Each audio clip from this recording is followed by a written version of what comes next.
dengan production yang di sini, kita ni kerja ibarat macam kita lembu.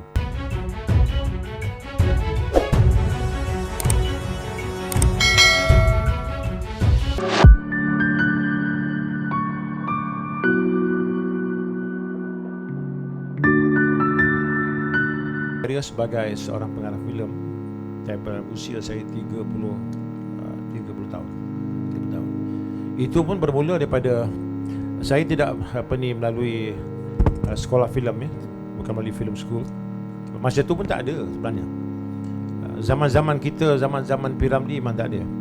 Saya ni the next generation selepas generasi Merdeka sudah tutup lah.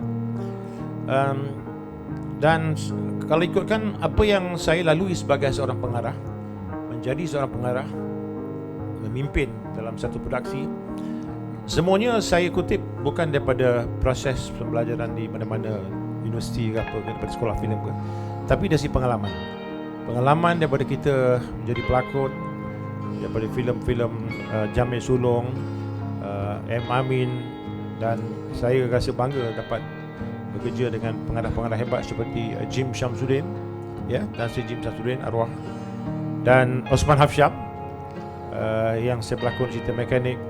Dan pengarah-pengarah ni sebenarnya saya, apabila mengikut pengarah-pengarah ni, saya melihat karakter mereka sebagai seorang kapten, because pengarah ni merupakan seorang kapten kapal, kata, ya. Dia menjadi teraju utama, dan setiap pengarah ada cara yang tersendiri saya lihat. Contohnya pengarah Allahyarham Datuk Jamil Sulong, orang dia agak pendiam, tak banyak bercakap. Kita pun tak tahu sama dia happy ke tak happy, tak tahu. Sama ada dengan kru ke, dengan pelakon ke, karakternya begitu. Pergi pada Jim Shamsuddin pula, seorang pengarah yang tegas, ya, karakter dia. So kita baca karakter. Setiap kita dalam menimba ilmu ni, kita melihat karakter setiap pengarah atau pelakon. Jin keras orang dia. Kalau dia nak smash, dia smash.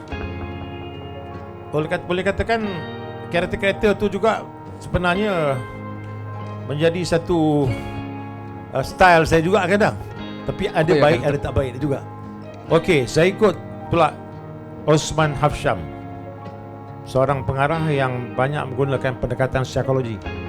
Ya, very cool orang dia. Hafsyam nak marah pun susah, sekali-sekali je. Kalau dia tak suka, mungkin dia diam je lah kan. Jadi antara setiap pengarah tu ada kelebihan, ada kekurangan dia. Sampailah saya menerbitkan, daripada pelakon saya jadi penerbit siri televisyen, iaitu saya bermula pada tahun 84 penghujung. Saya buat drama-drama kepolisian. Kemudian masa tu adalah pengarah ni Aziz Jaafar, ya. Nak jadi pengarah ketika tu, kalau you bukan pengarah filem atau pengarah TV, you tak boleh jadi pengarah drama swasta ketika tu. Jadi saya ikut Aziz Jaafar, dengan saudara Igalak masuk pun assistant director. Saya jadi producer ketika tu. Dalam pada tu saya berimba ilmu daripada apa yang telah saya lalui. Sampailah saya menjadi pengarah drama TV pada tahun 85, daripada drama-drama TV, selepas melahirkan lebih kurang dalam 60 siri televisyen. Baru saya buat filem pada tahun 1990. Dan perbezaan antara you buat drama TV dengan filem, dua perkara yang berbeza. Kalau drama TV satu skala yang kecil, bila pergi filem, saya buat filem pertama saya Bayangan Maut dengan masa tu kos tak besar, 300,000 lebih. Ini kisah 30 tahun dulu. Hari ni mana dapat 300,000 buat super tele je lah, ya? Jadi bila saya start menjadi pengarah drama TV, itu mengajar saya bagaimana untuk menjadi seorang pemimpin. Because pengarah merupakan kapten. Banyak masalah yang dihadapi kerana kita ada macam apa Datuk Ahmad Taimi cakap tadi pasal PM dan sebagainya, production manager, apa tu pekerja-pekerja belakang tabir kan. Oleh kerana di zaman saya, masa kita buat program televisyen tu, kita ni di zaman tengah daif tu kan, kita tak ada duit, company kita tengah struggle. So banyak kerja-kerja yang saya dengan saudara Galak Tajam Misai tu, saya dengan dia lama betul lah. Dia pun dah dekat 80 tahun pun. Jadi proses tu lama, agak lama proses tu. Jadi daripada kita timba ilmu daripada situ, daripada drama-drama TV tu, terus saya pergi ke filem. Filem of course, you jadi captain, you melaburkan pelaburan yang besar. Di situ saya menjadi seorang pengarah yang lebih tegas. Sebab saya fikir dalam industri ni, kalau kita terlalu lembik sangat pun tak boleh, terlalu keras sangat pun tak boleh. So you kena gunakan pendekatan psikologi lah. Ada masa perlu yang marah. Tapi apa sekalipun bagi saya, sebagai pengarah tu penting kepimpinan ni. Sebab pengarah dia adalah kapten. Kapten ibarat bapa kita, ketua rumah tangga, kan? Kita dalam production tu, kita sebagai ketua yang akan akan menentukan baik buruk produk kita, apa saja masalah. Kadang-kadang sampai masalah peribadi kru semua terpaksa kita tanggung. Production manager ke, cameraman ke. Sebab tu kadang-kadang setiap penggambaran tu kadang-kadang menjadi tersangkut-sangkut sana kemari, kerana apabila ada 2-3 pihak yang tidak bertanggungjawab, yang tak datang, itu yang penting dan sebagainya. Jadi memanglah banyak masalah, tapi alhamdulillah dapat kita atasi dengan cara betul ansur.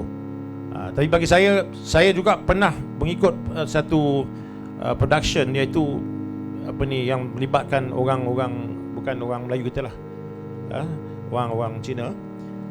Dan apa yang saya nampak, mereka ni, sebab saya dulu masa main filem Jiwa Remaja dan sebagainya, kru filem ketika itu semuanya daripada Hong Kong. Pengarah dia pun sebenarnya daripada Hong Kong, Jamal Sulong menjadi pengarah yang kedua lah ketika itu. Dan saya bezakan antara production di Hong Kong dengan production yang di sini. Kita ni kerja ibarat macam kereta lembu. Ketika tu saya tidak nafikan, sebab saya ingat lagi pengarah Hong Kong tu, nama dia Kwee Chi Hung. Dia pengarah hebat, dia pernah buat gambar-gambar besar dia kata kalau you hidup dekat Hong Kong, you tak boleh survive, kata dia. Because dia orang bekerja cepat dan berdisiplin. Tapi kita dah biasa ketika tu.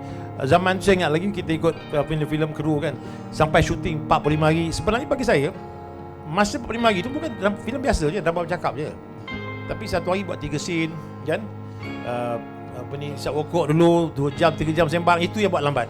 Jadi daripada proses yang saya lalui, daripada pengarah-pengarah yang sudah-sudah tu, saya dapat timbal ilmu bahawa sebenarnya apa yang penting dalam kerjaya, apa saja kerja yang kita buat, especially buat filem ni, adalah disiplin, patuh pada time, insyaAllah. Sebab saya tengok sekarang ni, macam saya ikut Osman Afsham, bagus, Tan Sri Jin pun okey. Tapi adalah 2-3 director yang saya ikut dulu sebelum tu, bukan salah diorang, tapi oleh kerana budaya kerja ketika tu, budaya kerja melambat-lambatkan kerja. Kita set up kat sini, dah suruh buat set up tempat lain, dia tunggu lagi sampai dah habis kat sini, pergi sana tak siap lagi. Jadi itulah benda-benda itulah yang mengajar saya bahawa dalam satu pembikinan filem, kita harus ada disiplin yang kuat dan semua pihak kena bertanggungjawab. Boleh tak Dato' kita kata bahawa pengarah itu sendiri sebenarnya yang mencorakkan perjalanan penerbitan itu sendiri? Betul, saya setuju. Pengarah, tapi kita bekerja dengan ragam manusia. Kadang-kadang kita bekerja dengan diorang ni, katalah 10 orang kru yang bekerja dengan kita. Kalau semuanya bagus, ada masa bagus, alhamdulillah. Kadang-kadang ada tim yang buat 3-4 orang ni buat slack, macam bahagian wardrobe dan sebagainya. Pasal satu benda ini akan menyusahkan seluruh production kita. Jadi itu yang menjadi kekangan kadang-kadang, yang buat bajet kita lebih kadang-kadang jadi lewat. Artis yang kita dah block time dia kan. Artis pun sama juga. Artis juga main kepanan. Kita tak kira pasal filem je lah, sama ada drama pun sama juga. Kalau ada satu artis yang bikin hal saja, dia akan jadi masalah lah. Penggambaran tu akan bertunda-tunda.